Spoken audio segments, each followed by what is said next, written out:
And welcome to an extra spooky edition of the Oddity Archive. Because, Halloween. Actually, it's probably going to be no worse than usual.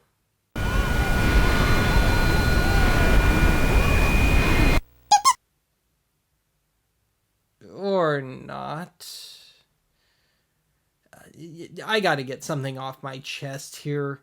No matter where you're at, politically, socially, religiously, and so on, you gotta admit, we're going through some pretty heavy duty times right now.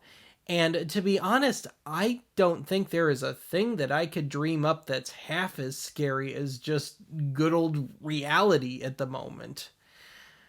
So, as far as Halloween goes, I figured I would use this special as my little way of trying to, I guess, bring the flames down, as strange as that sounds for Halloween, and just make it all about simplicity, get back to basics.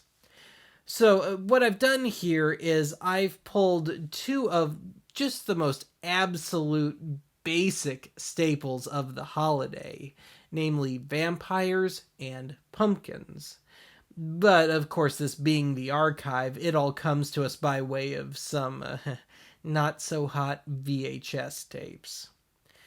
So, with that, today's first title is a thoroughly unnecessary 2-tape set, which was distributed by, and not necessarily made by, one of the truly legendary crap houses of the VHS era, Scimitar.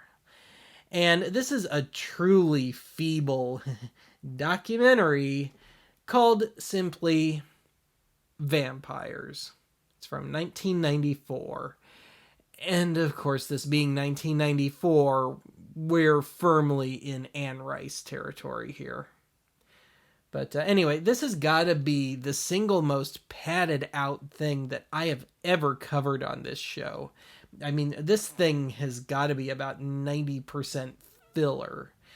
And to make matters worse, or better depending on your perspective, this is home to quite possibly the worst tape stock that I have ever encountered. I mean, the picture jitters and tears quite a bit, and the audio just sputters like a dying motorboat at times. If nothing else, it's certainly the scariest thing my VCR has seen in a while.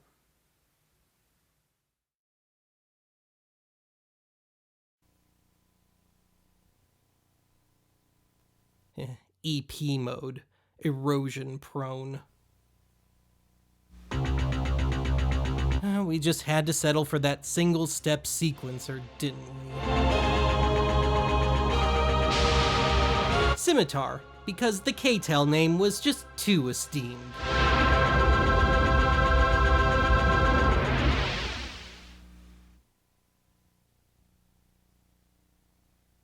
Translation: there's a whole lot of 12th generation public domain footage in this baby.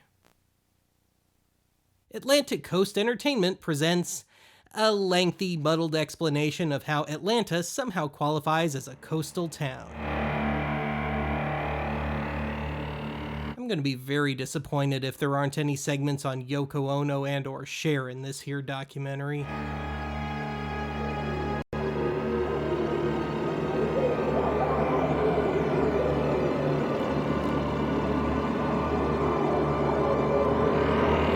S.C. Lewenowitz, because Alan Smithy was already taken. Little Polish joke there. Very little. It's the third time this week I've gotten lost in this forest. I gotta start carrying a canister of breadcrumbs with me or something. Somewhere out there, beneath the pale moonlight. Unsurprisingly, Victor Monteagudo's manuscript fit on the back of a Holiday Inn matchbook. I swear, If I wander onto the set of another black metal video, I'm gonna go psycho. Yeah, that's about what comes out of my lungs after a visit to the flea market.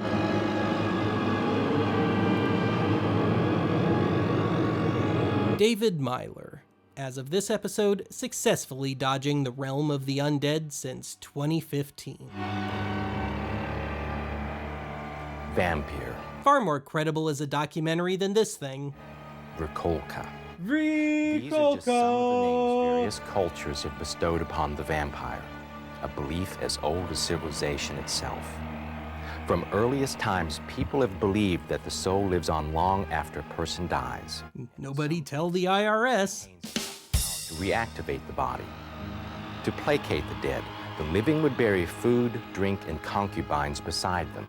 What, for a little reverse necrophilia? Among the living, that the evil souls would be aroused from their graves in hopes of replenishment, a need that could only be filled through the revitalizing power of fresh blood. Makes me long for a nice chilled sangria. And before you ask, yes, that is about what I look like on the crapper every morning. Among the earliest was the Babylonians' Edemu, a troubled soul that could not rest. He just needs to lay off the social media for a while. Whose veins it sucked. There are many such vampire-like creatures throughout early civilization. And of course, we're all familiar with the iconic vampires of Eastern Europe. The Gabor sisters? What is so astounding about the vampire legend is that it transcends all cultures, all religions, and all regions of the world. Can't wait to learn all about those Canadian vampires. Vampire. It has done the exact opposite. Today, the vampire is perhaps the most prolific and notorious figure throughout the world. This begs a question. When's this Simon and Hecuba sketch gonna get started? Permeated so many cultures. Can the stories of the vampire be real? Yes, ladies and gentlemen. I mean, we truly have no reason to make this documentary otherwise. Well, Hey, wait, isn't that the girl from How to Have Cyber Sex on the Internet? Not that I'm familiar with that one. Get some. Well, my friend lived on this dirt road, which was about half a mile from the main road where the store was, so I had to walk. I'd only been walking about... Did I mention I had to walk? When this guy, pulled up and asked if I needed a lift. He didn't look like a weirdo then. But, you know, fashions change so darn quick anymore. As soon as I did, he locked all the doors, and he started choking me. Yet she still likes wearing chokers. Must have passed out or something, because the next thing I knew, we were in this house. There were clown paintings on the wall and everything. Then, he tied me up and he put tape on my eyes and my mouth so I couldn't see anything. I don't know how he figured out I had a third eyeball in my mouth. This pinching at my arm, it felt kind of like bee stings. He was using really small hypodermics. And that he was gonna drain my blood through hypodermic needles. Sterilized, of course. This went on for hours.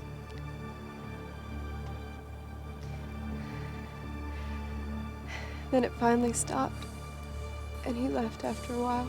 Had to get back to his job at the blood bank. That greedy little monkey.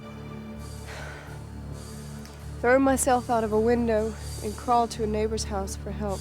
I didn't bother to open the window first. It was unbelievable what this man did to me. After 22 hours of sheer terror, the naked and dazed woman hobbled down a dirt road until she flagged down a car for help. Way to keep your story straight. They may not sleep in coffins or turn into bats, but they do drink blood. Some do it by biting their partner. Others use needles or sharp objects. Or if you're like me, you like it chilled on the rocks with just a little twist of bile. Many of these vampires typically trade sex for blood and look for donors that are willing to be bitten, cut, or pricked while in the throes of lovemaking. So it's not so much vampirism as it is a sexual kink. Oh god, it's my ex. Albeit better dressed. Vampirism and sex.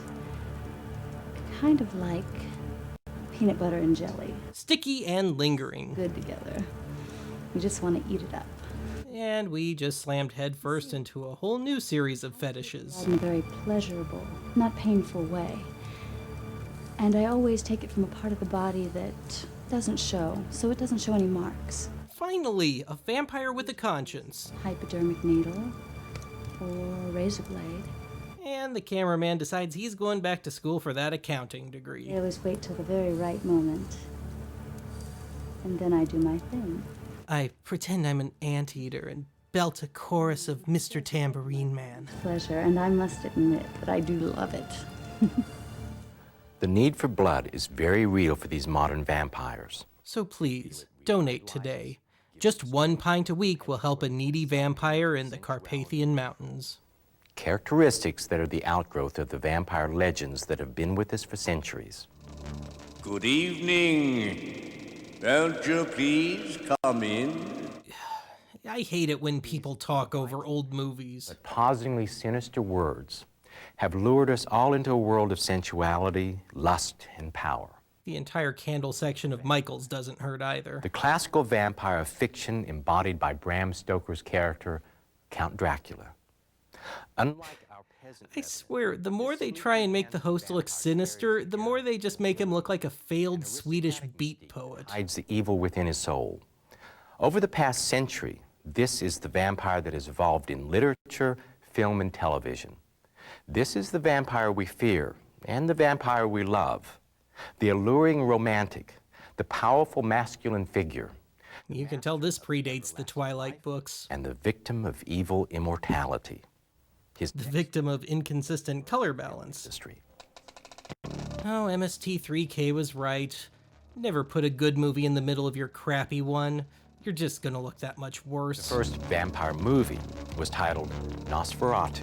But actually... Shut up! Featured Max Schreck as the gruesome vampire and was directed by F.W. Murnau.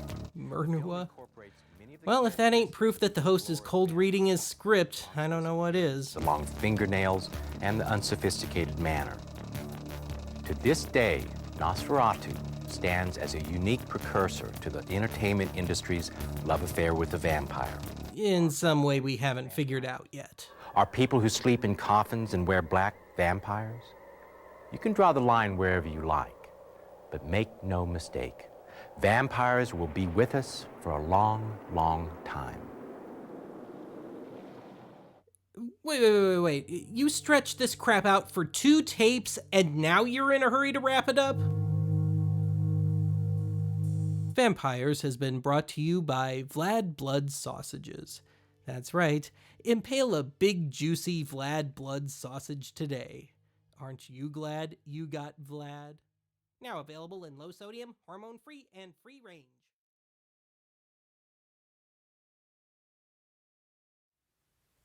When I was a kid and all the way up into, at least partially into college, every year I would carve at least a pumpkin. And then that stupid adult thing kind of happened, and, well, I haven't carved a pumpkin in about 15 years now. So, I've really been looking forward to today's second tape, because Lord knows whatever meager carving skills I once had are long gone by now. But anyway, I think I'm gonna have to set this one up first. So this tape comes to us by way of one Gordon, or Gordy, Falk, who, alas, just passed away last November. But anyway, Gordy, back in the 80s and 90s, used to have this impromptu jack-o'-lantern display in front of his home in Whitefish Bay, Wisconsin, just outside of Milwaukee. And somewhere down the line, it expanded into the Whitefish Bay Great Pumpkin Festival. And from what I've read, it is community-wide now. But at the time, it was still just this crazy guy playing around with pumpkins in his front yard. But anyway, in 1988, Gordy made this little how-to video called How to Carve Great Faces for Halloween, with Gordy Falk, the Pumpkin Man. Nice and succinct title there. And I mentioned 1988, but this got revised slightly in 1989, and this is the 89 version. Because in 89, this became a promotional item tied in with the pumpkin cutter. Look what's rising out of the pumpkin patch this Halloween. The pumpkin cutter, a great way to let your kids carve their own pumpkins without sharp edges that cut little hands. This is truly the walking, talking definition of cheap, quick 80s how-to videos. I mean, I'm convinced that they only had one tape to work with here. And I say that not only because they left all the mistakes in, but because as it wears on, Gordy starts becoming a little more desperate and he kind of runs out of breath. And I get the feeling that they were trying to get everything done before they ran out of tape. And to add to that, Gordy was clearly of the quantity over quality school. So when you add all that together, it's a bit of a mess.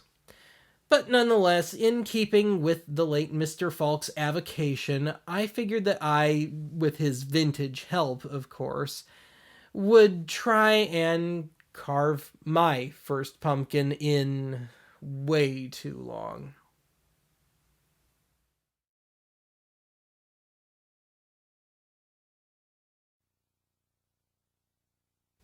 Caution. Children should not attempt to carve without adult supervision. Even if that adult is Charles Manson. When handling knives, the producers and distributors of this program are not responsible for injury resulting from procedures described or demonstrated in this video. And the advice is that bad, eh? Yowza! Somebody got a compressor for their birthday. Couldn't add a U to Gordy, could ya? Easiest joke in the world. Okay, kids, your homework is to go back and pause on these montage stills. I'm pretty sure Gordy just randomly sliced into some of the pumpkins in the back.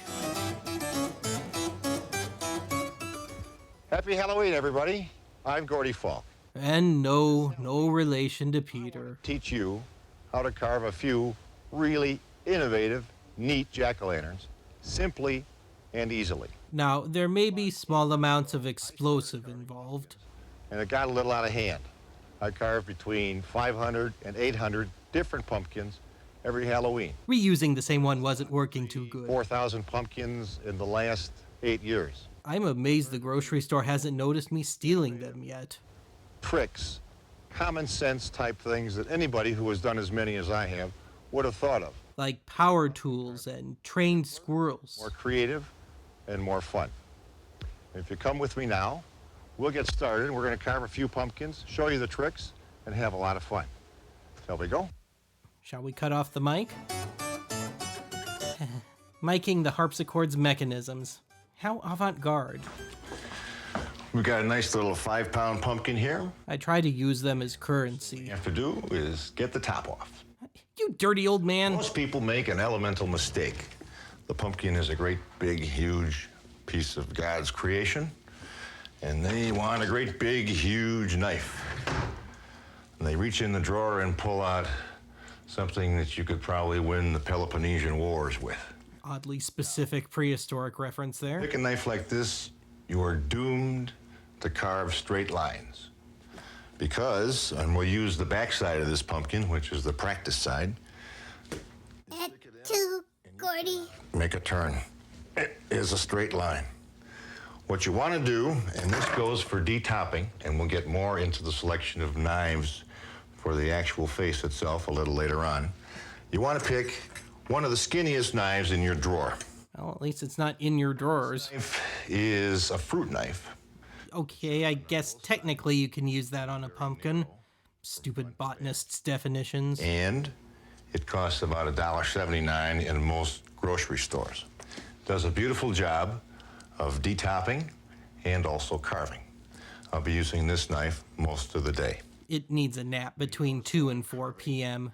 Gets a little dull otherwise. 45-degree angle.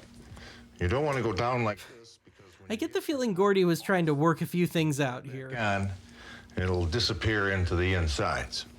You want to make sure that the top, when it rests on it, has a place to rest.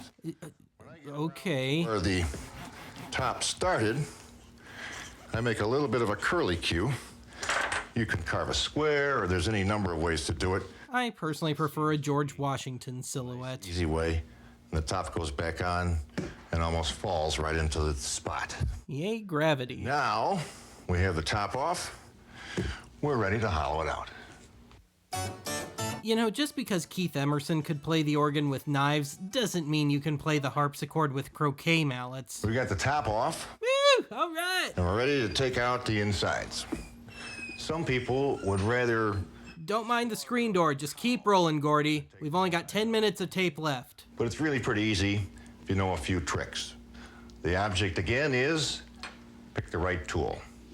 I use an old spoon with a wood handle, a nice stiff shaft. So I can bop any unruly kid in the head with it. It works a lot better than putting your hands inside and getting all gunked up. It's not... He'd stick his finger in a light socket just to tell us not to do it ourselves. Make a scraping motion along the sides, and in a minute or two, it's done. A whole new flavor of ASMR here. You get to the bottom, you scrape sideways, straight down, because that's where it's attached to. And you got it all in one nice big lump. And, Lord willing, pumpkin is almost clean. We didn't say you could do this in a suit. Tell that to John Kilduff. Enough to carve. It looks like Gordy's about ready to stab the harpsichord player, too. For little kids, like my pal Lindsay here, I recommend the pumpkin cutter. Especially if you're gonna wave it at children. Knife. It is easy to use. It has no sharp edges, and you can carve a terrific face with it. And remember, kids, always use the pumpkin cutter with your mom or your dad. But not your crazy old Uncle Benny. Okay, I can see that. If it's not Baroque, don't fix it. But if it is Baroque, fix away. most people, unless they know exactly ahead of time Keep rolling. what they want to put on the pumpkin, will draw something first. We're going to use a magic marker, and we're going to put a triangle face on this pumpkin Gordy's job is too hip for me. that's carved with the fat knife, but with a difference. We're going to put a few radiuses on there. Oh, great. I failed geometry. Twice. Straight lines, all right? And sometimes it's off center. That's all right. It can be an Eddie Money pumpkin. I'm going to use the smallest knife, and we're going to carve around the area. We go up. Now, when we get to the top, we're going to make a gentle curve, Completely negating the triangle concept. a sharp turn, and that's the advantage of the thin knife. Now, we'll do the same thing with the other side. Make a nice sawing motion. I didn't complete the bottom because we're going to do what? The time warp? Make a pupil Oh, can't be a teacher without pupils, I guess. so that you can see. It's going to be like that. So, kind of like a vaguely anarchist symbol. The line, well, we can get rid of that later. Something tells me you're not gonna show that part. I put my hand inside, and you notice I'm holding my finger on the thing. Ew. Save it for the bedroom, dude. And you can push out from the inside with your finger. Now, what I also did, I bent this thing, and I want it to stay in there. The time-honored way of fixing pumpkins God, you're not one of those lamos that uses toothpicks, are you? is with a toothpick. I don't know what I was expecting. Press down so that the part is solid along its original fracture. Stick the toothpick straight down as far as it'll go, and you break it off. And lo and behold, You can forget it's there and stab yourself with it. now we'll repeat the same thing on the next side. Now we have to work with the triangle nose. Oh, don't disturb him. He's sleeping so peacefully. Big wide nostrils. Notice the curves again. Notice the not keeping with your own concept. Sometimes that doesn't make a difference. On this pumpkin, Keep rolling. make this side the same size as the bigger one. I can't make that smaller, so I've got to make my adjustments on the small side and make it large. You can go right back in and make a curve to kind of correct it. The whole production philosophy of Oddity Archive right there. Even if you mess up, save the piece. Stick it back. Takes a little bit of care. And with the old toothpick, you can stick it right back on again. I think he just invented pumpkins. We're gonna make his mouth. This time, we'll go right along the straight line. When we get to the end, we're gonna make him smile. So he will laugh forever at his fool of a father. And we're curving now, but we're sort of the same idea of the straight line. Now, what I like to do, you don't have to do this, is make a big, dumb, happy tooth. These are We all know you want to belch. Just do it already, Gordy. inside. You can carve lots of teeth in a mouth, but it's been my experience that you don't need a bunch of teeth to make a nice personality pumpkin. All right. Pumpkins for bumpkins. Let's see how he looks. We can erase those lines. Notice again, I'm keeping my thumb on the weak section so it doesn't pop off like that first eyeball did. The Bob Ross method just doesn't work with pumpkins, does it? Every human being has eyebrows. Radiuses. Unless you're one of these high fashion gals who plucks them out, but we'll pretend that you're normal. I think Gordy might have had a few issues with women. We'll talk about eyebrows a little later. Eyebrows. And it's later. Accent on the pumpkin. The real pumpkin, the personality of the pumpkin is formed by the eyes and the mouth. Even the nose is secondary, but it all adds up, and it makes a nice looking pumpkin. And Gordy's about to torch the harpsichord. There are many things to tell you about candling. Which even in 1988 will be irrelevant to anyone not carving 800 pumpkins a year. That far from the top of the pumpkin. That limits the size of the candle you can use. In this pumpkin, I wouldn't use a candle much bigger than this one. Come on, Gordy, we gotta wrap this up. We've only got 2 minutes of tape left. Candle should burn, this is a normal dinner candle, for an hour to 3 hours. 2 minutes, 8 hours. That's a good time. A good time to wrap this up. I am the god of hellfire, and I bring you... Oh, now you want to change the title.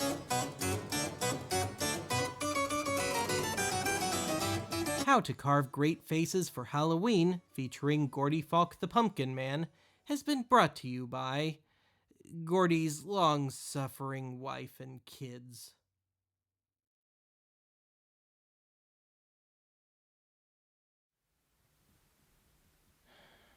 Well, given Gordy's quick and dirty style, I certainly wasn't expecting my first pumpkin in 15 years to be, great or anything, but even with my rusty skills, I feel like this should have turned out just a little bit better. I mean, I had a few mishaps with the knife, and I had to put parts of it back together with toothpicks. I don't think my vampire kitten is quite discernible here. I don't know, maybe if I stick a light in it or something. Maybe I should have used a pumpkin cutter. I don't know. I'm not feeling any better here. I mean, I made this episode in some sort of effort to just bring back a little of that innocence, that Halloween fun, just to get away from it all for a bit. But all I seem to be able to do is make dirty jokes, and joking only gets you so far. It actually gets you nowhere. It's futile. I just can't shake this feeling of existential dread anymore. Because I know, and I'm good at turning off the TV and getting away from social media and all, but I know it's just going to be more bad news almost instantly, no matter what I do, no matter where I go. Maybe I'm the one who's gone off the deep end here. It's later than I thought it was. I guess I better get that. Oh, kids. Restore my faith in this world.